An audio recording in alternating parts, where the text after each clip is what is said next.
Welcome! In today's video, I'll show you how to translate pages into a specific language on Google Chrome. Whether you're browsing websites from other countries or just prefer reading in your own language, this quick guide will help you set everything up with ease. First, open Google Chrome on your device.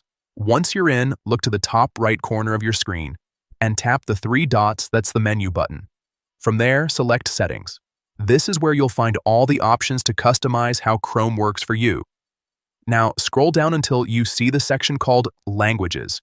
This part of Chrome's settings controls how websites and text are displayed across the browser. Tap on Languages to open it. Next, tap on Advanced. That's where Chrome hides a few extra settings you'll need to enable translation features.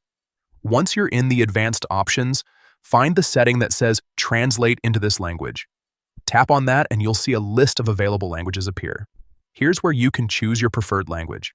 Simply scroll through the list and select the one you want Chrome to automatically translate web pages into. For example, if you want all pages to appear in English, choose English. If you'd rather see them in German, Spanish, or any other language, just tap to select